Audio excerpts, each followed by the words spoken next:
Hello, and if you're watching this, hopefully you have stumbled upon this on my hop-up ad. This is the Echo One Redstar AK47 that I am selling.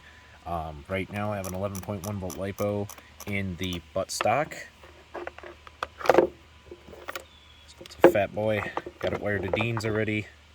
And I have G&G 0.25 gram BBs in the magazine, and I will be shooting that right now in a chrono test and then a down the range test. But first, let's get it chronoed.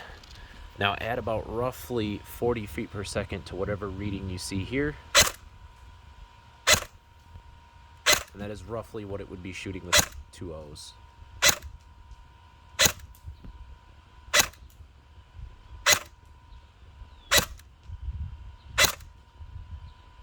That one low reading was because I nicked the side of the chrono.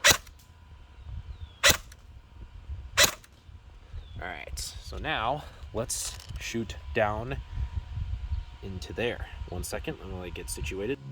Alright, I'm gonna try my best to get you a down the range view of the BB pattern. It's a little difficult, so I apologize. Let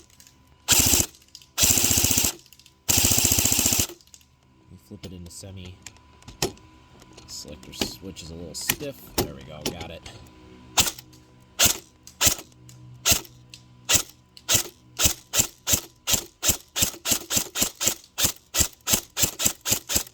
Alright, I think that'll do it justice. So, let's talk about the gun now, what I've done to it. Now, it doesn't really sound all that upgraded, believe me.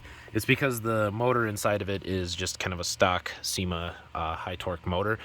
But if you were to stick in, let's say, a Rocket high torque, a 30K motor, ASG boost, Action Army, etc., it'll not only sound smoother, but it also will just massively increase the performance on this gun. Upgrades internally do include, let me just hold the phone this way, so we have a KWA bevel gear. I attempted to make a build out of this gun and it went horribly wrong, so I apologize for the hodgepodge parts. But so I have a KWA bevel, and then I have SHS 18-1s for the spur and sector. The sector gear has a sector delayer chip on the cam to ensure better feeding. The tappet plate was trimmed slightly from a result of the failed build. We have Dean's connectors, as shown, an SHS steel tooth piston that is the pre-lightened version. Second tooth is removed. I have a ZCI double O-ring aluminum cylinder head, and then I have a purple SHS nozzle. It's an aluminum O-ring one for better air seal. I replaced the cylinder with a stainless silver one, and then there's also a aluminum SHS, Super Shooter piston head. It's one of those red ones. And then I just threw in an aftermarket M120. As you saw, the FPS is a little toasty. It was 365 to 369, 360s with 0.25s, so it's a little toasty. Over time it will wear out. It was a fresh M120 ripped out of an LCT AK that was shooting too hot with it. And then I do believe that is basically the end of it for the upgrades. Mad Bull blue bucking, that was the last part. Just so, let me see if I can get a view of that SHS purple nozzle, just so that way it's believable.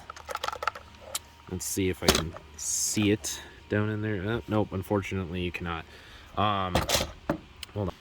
Okay, so I decided to get the gun cycled so that way you can see that SHS nozzle down there, just so that way I can validate my claim of it being upgraded.